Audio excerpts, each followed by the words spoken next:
को आप लोगों ने जो दूसरी एक्सरसाइज आपकी चल रही है संबंध व फलन, उसमें आपने पहली एक्सरसाइज के अंदर कार्तीय गुणनफल पढ़ा और फिर आपने देखा उस कार्तीय गुणनफल का ही उपसमुच्चय क्या था, संबंध था। अब हम देखेंगे कि फलन क्या होते हैं। तो आपको फलन से परिभाषित करने से पहले इतना बता देता हूँ कि फलन कोई नई चीज़ नहीं, जहाँ हमने संबंध छोड़ा है उन्हीं संबंधों में से कुछ संबंध आपके फलन बन सकते हैं। इसलिए जब फलन की परिभाषा दी जाएगी तो वो कहेगा संबंध एक फलन है जैसा कहेगा, लेकिन उसकी कोई रिस्ट्रिक्शन होती है। तो जो परिभाषा किताब में लिखी है वो लिखी है मैंने यहाँ बोर्ड में, एक बार इसको ध्यान से देखते हैं क्या कहना चाह रहा है। एक समुच्चय दिया है, कह रहा समुच्चय का नाम ए से लिखा, से समुच्चय बी का संबंध कह रहा। तो ए एक समुच्चय है, दूसरा समुच्चय बी है, उन दोनों के बीच में संबंध लिखा ना। मैंने अभी बोला भी आपसे, फलन को परिभाषित करने के लिए पहले एक संबंध के बारे में बात करेगा। और किसी प्रश्न में अगर ए और बी दो समुच्चय नहीं होंगे तो उस समय दोनों ही जगह ए ही समुच्चय आएगा, एक जैसा समुच्चय आएगा मतलब। तो वो फलन कब कहलाता है? तो फलन कौन है? संबंध ही फलन बनने वाला है, लेकिन सारे संबंध थोड़ी क्या फलन बनेंगे। तो कौन से संबंध फलन बनेंगे उसके लिए आप इस लाइन को समझिए। संबंध कहाँ से कहाँ हो रहा था? ए से बी में। यहाँ क्या कह रहा है? यदि समुच्चय ए के प्रत्येक अवयव, इसका मतलब जब मैं वो लिखूंगा पेयरिंग लिखूंगा, जोड़े क्रमित युग्म जब लिखूंगा, तो उस समय ए के प्रत्येक अवयव, ए का कोई भी अवयव छूटना नहीं चाहिए। एक बात आप इसको अंडरलाइन करिए, प्रत्येक अवयव का समुच्चय बी में एक और केवल एक ही प्रतिबिंब होना चाहिए। इसका मतलब ए से एक समुच्चय, मान लीजिए मैंने यहाँ लिखा, ये बी लिखा, ये मैंने एक समुच्चय लिख रहा हूँ, ये बी में दूसरा समुच्चय लिख रहा हूँ। मान लीजिए मैंने आपको समझाने के लिए यहाँ 1 2 3 लिखा और यहाँ मैंने ए और बी लिख दिया। अब क्या कह रहा है? ए के प्रत्येक अवयव, इसका मतलब एक का भी इमेज बननी चाहिए, दो का भी प्रतिबिंब बनना चाहिए, तीन का भी प्रतिबिंब बनना चाहिए। कहाँ बनना चाहिए वो बात की बात है। क्या कहा? यहाँ कोई अवयव छूटना नहीं चाहिए। आपने कहा नहीं सर, हमारे उस किताब में जो चित्र बनाया उसमें तो ऐसा हो रहा, एक का कुछ प्रतिबिंब बन रहा, दो का बन रहा, तीन का नहीं बन रहा, तो यह फलन नहीं हो सकता। यह केवल कहाँ तक की बात रहेगी? संबंध हो सकता है। फलन होने के लिए पहली चीज क्या है कि संबंध जहां से स्थापित करना है वहां का कोई भी अवयव छूटना नहीं चाहिए। इसलिए क्या है? प्रत्येक अवयव का समुच्चय बी में एक और केवल एक ही प्रतिबिंब होना चाहिए। अब आपने कहा किस तरह से? आपने कहा मान लीजिए ए इमेज बनाई, दो की बी में बनाई, और आपने कहा तीन को कहाँ करूँ? आपने कहा तीन को मैं ए में करता हूँ। क्या ये इस बात को सेटिस्फाई कर रहा है? प्रत्येक अवयव, ए का प्रत्येक अवयव, ठीक है, ए का प्रत्येक अवयव यूज हो रहा, बी में एक और केवल एक ही प्रतिबिंब बनना चाहिए। एक का प्रतिबिंब कहाँ बना? ए पर बना। दो का प्रतिबिंब कहाँ बना? बी पर बना। तीन का प्रतिबिंब कहाँ बना? ए पर बना।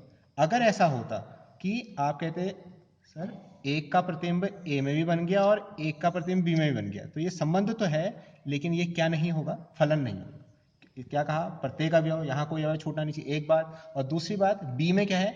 एक और केवल एक ही प्रतिबिंब बनना चाहिए। तो एक का प्रतिबिंब, जो ये चित्र मैंने अभी बनाया है, एक का प्रतिबिंब मैंने ए में भी बनाया और एक का प्रतिबिंब मैंने बी में भी बनाया, तो यह फलन है या नहीं है? तो आप अगर परिभाषा समझ गए तो आप कहोगे यह फलन नहीं है। तो दो वर्ड ध्यान रखने, जहां से फलन परिभाषित हो रहा है वहां का प्रत्येक अवयव, और जिसमें परिभाषित हो रहा है उसमें एक अवयव की एक से ज्यादा प्रतिबिंब नहीं होने चाहिए। तो ये परिभाषा होगी।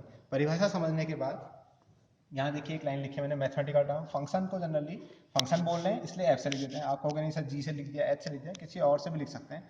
आर को संबंध से लिखा गया है, फलन को परिभाषित करने के लिए एफ से लिखा। कहाँ से कहाँ है? ए से बी तक। इस बात को, जो ये फलन ए से बी तक, इसको मैं ऐसे लिखता हूँ, देखो फलन एफ है का सच दैट करके पढ़ेंगे, मैपिंग है ए से कहाँ? बी, ए से। तो फलन ए से बी में प्रतिचित्रित है, ए से बी का एक फलन है। तो एफ मैंने संबंध जब परिभाषा दी थी फलन की, क्या कहा? संबंध है कहा था ना। और संबंध में क्या थे? कार्तीय गुणनफल के अवयव थे, और कार्तीय गुणनफल में कैसे अवयव थे? क्रमित युग्म थे। इसलिए एफ में भी कैसे अवयव होंगे? क्रमित युग्म, जोड़े के रूप में अवयव होंगे, सिंगल एलिमेंट नहीं होगा। तो A comma B belongs to F है। तो अगर ये एफ कह रहे हो तो पहला वाला क्या है? ऑब्जेक्ट है, और दूसरी क्या है? उसकी इमेज है। कौन सा फलन अप्लाई हो रहा है? एफ। एफ फलन लग रहा है किस पर? ए पर, और उसका प्रतिबिंब कहाँ बन रहा है? बी पर। समझ गए? ए कॉमा बी अगर आप कह रहे हो फलन में है तो ए क्या बनेगा? ऑब्जेक्ट, और बी क्या बनेगी? उसकी इमेज बनेगी। तो एफ ए पर लगेगा, और डायरेक्ट याद करने का तरीका, पहले पर फंक्शन लगेगा और जो उसका आउटपुट लगेगा, जो सेकेंड अवयव है वो उसका आउटपुट आएगा। ठीक, तो हम लोग क्या कहते हैं? अब अभी मैं क्या बोल रहा था? ए को ऑब्जेक्ट कहते हैं और बी को क्या कहते हैं? इमेज कहते हैं का। लेकिन जब आप आगे को पढ़ोगे तो वो ए को ऑब्जेक्ट नहीं कहता, वो क्या कहता है? बी को तो ठीक है इमेज कह रहा है, प्रतिबिंब कह रहा है, लेकिन ए को ऑब्जेक्ट नहीं, क्या बोला हुआ है? पूर्व प्रतिबिंब। यहाँ देखिए ए को लिखा हुआ है, F A equal to B लिखा गया, तो बी क्या कहलाएगा? एफ के अंतर्गत ए का प्रतिबिंब। तो जब F A equal to B लिखा है तो बी क्या है? प्रतिबिंब। किसका? ए का। किसके अकॉर्डिंग? एफ के अकॉर्डिंग। तो बी ए का एफ के सापेक्ष प्रतिबिंब है। अब ए क्या है? आप कैसे तो सर ए तो ऑब्जेक्ट है, लेकिन किताब की जो नोटेशन है या सब जगह ये लिखा था, इसकी किताब में नहीं, आपको यही वर्ड यूज करने हैं। ए को आपने ऑब्जेक्ट नहीं कहना है, ए को आपने क्या कहना है, बी का पूर्व प्रतिबिंब।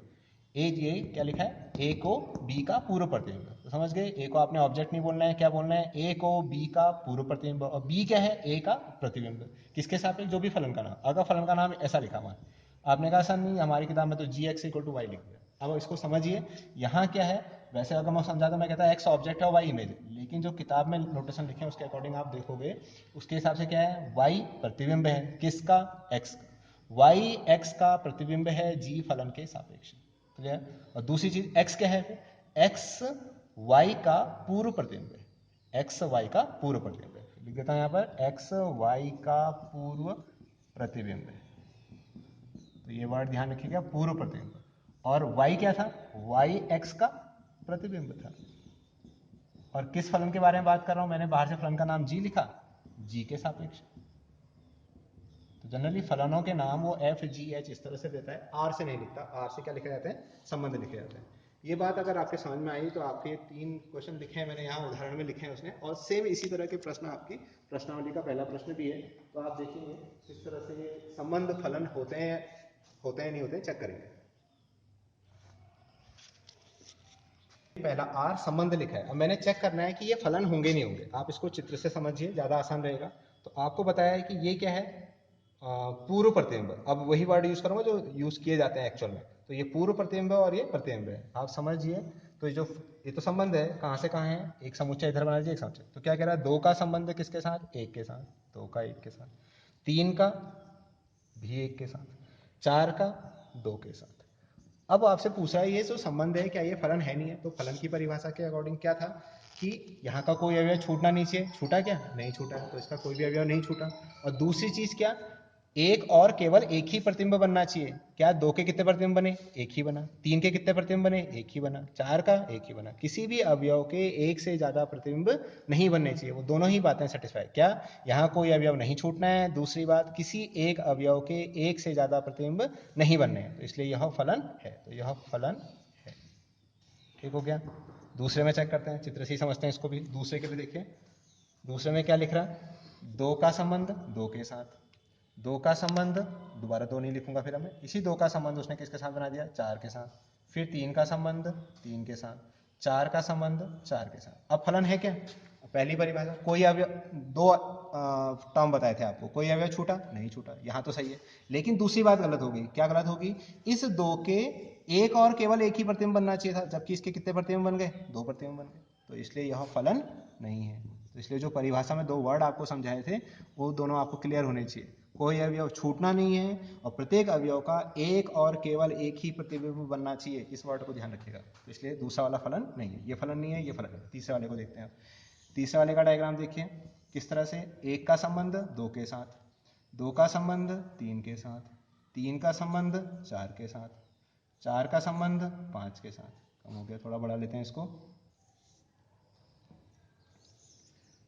5 का संबंध 6 के साथ, 6 का संबंध 7 के साथ। अब देखते हैं जो मैंने फलन की परिभाषा में कहा था, कोई अवयव छूटा नहीं छूटा, प्रत्येक अवयव का एक और केवल एक ही प्रतिबिंब बनना चाहिए, ये भी बिल्कुल ठीक हो रहा है, अतः यह भी फलन है। तो आपको आज फलन की परिभाषा समझ में आ गई होगी।